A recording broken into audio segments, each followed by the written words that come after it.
Yeah, there's no level of intelligence that corrects any of these things. Doesn't matter. You know, the lens of people pleasing is a paradigm that is literally a profound constraint on your mind. I try to tell people this, and I'm very serious, is that my mind works entirely different than it did before. Why is that? Because many of the boundaries on it are removed. That what was my mind being used for? What is the purpose of my imagination? Your mind is in servitude of your being. That it is locked. It's like you have a piece of software that's running on your phone. It's an application. And so the functionality, for example, of our communication is limited to the boundaries of this application. The types of information we could share or whatever, right? And so there's a lot of stuff we can do, but there's a lot of stuff the phone can do that will never be expressed here. That the phone here has a certain amount of memory and power. That it isn't limited to just using Telegram, but your mind and imagination are not limited to simply just ascertaining the best way to get validation, the best way to make someone happy, the safest way to avoid exiting your comfort zone and avoiding failure. That your mind is being directed by the profound emotional boundaries of your current state of being. That as a people pleaser, you do not have the capacity to think that profoundly.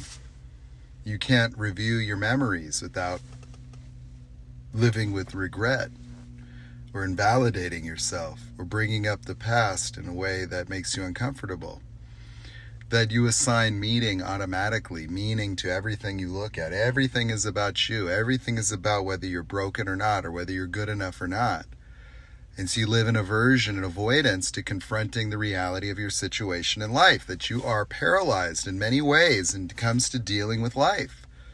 Simply because of a fear of an emotion that you might have, that you are afraid of confronting whether you're good enough or not, or whether you really are broken, or whether you really have something wrong with you, and you don't want to test yourself in life. You don't want to find out that your darkest concerns of self that you created for yourself in your childhood might actually be true. And so you will stabilize yourself in a comfort zone that is risk avoidant.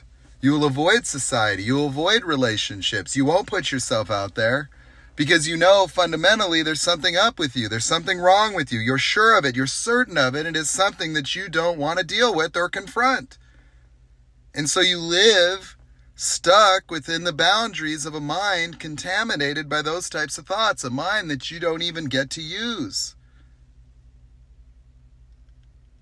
Yet you want to know yourself. You want to figure out who you are. You want to discover who you are. And you think that who you are is just the same person that's happy.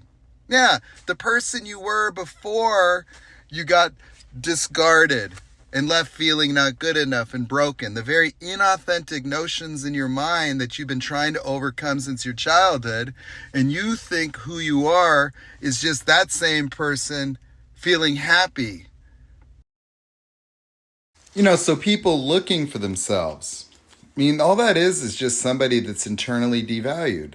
It's really just somebody that has not gotten yet it in their mind that thinking they're broken, not good enough, or something wrong with them, that they conceal that. They actually believe it. You believe it. If you have that still in your life, you believe it. It's not even questioning.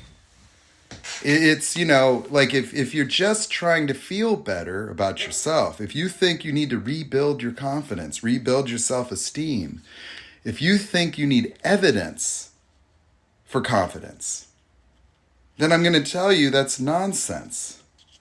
Nonsense.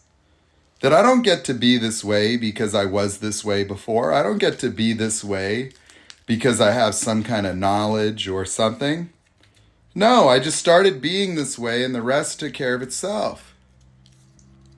That it didn't, my circumstances didn't need to change. That I didn't have to do anything about anything in order to be myself. And so, people are waiting for confidence. People are waiting to believe. People are waiting for something. What is that something? It's validation. That you on your own are not enough. You need somebody to sign off on it. And to get that to happen, you got to produce results. You've got to show something to the world. You've got to prove yourself to yourself or to them, or, you're stuck or resigned, or you can't do it because your circumstances are too overwhelming. And so you just gave up. And so you don't know who you are or what you are.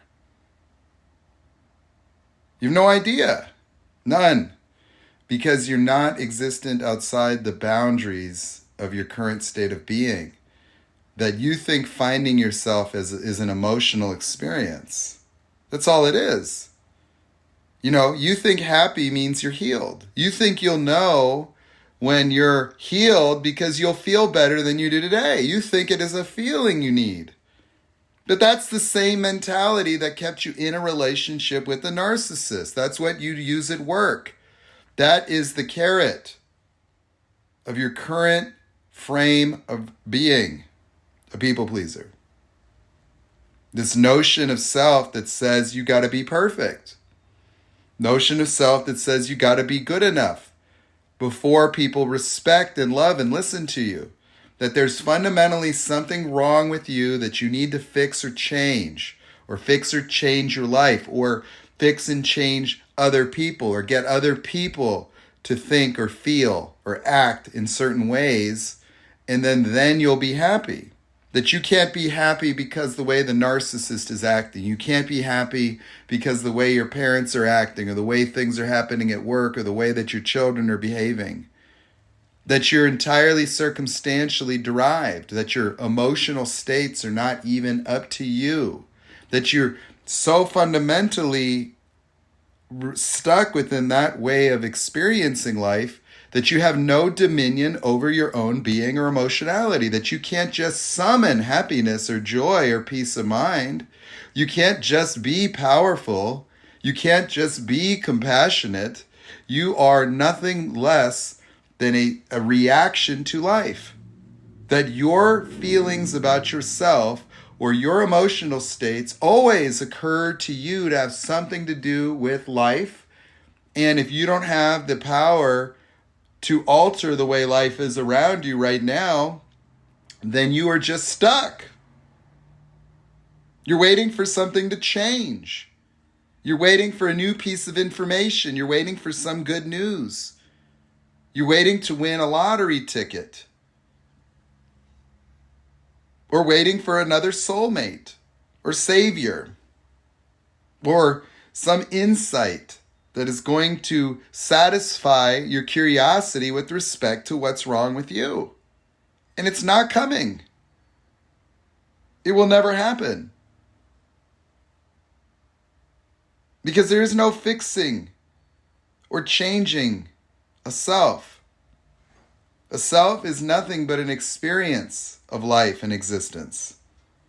And when the boundaries of the experience of self were set in childhood to survive narcissistic parents, and that same way of existing is still the primary means through which you observe and experience and engage with the reality outside of yourself as it occurs to be to you, you may think that that's it. You think you're in reality now. You think that this is it. You're looking for hope and inspiration and validation. You want to feel better, merely feel better. But there's something outside of the box. There's something outside of it that's miraculous. It's another level. It is the next stage of your development. just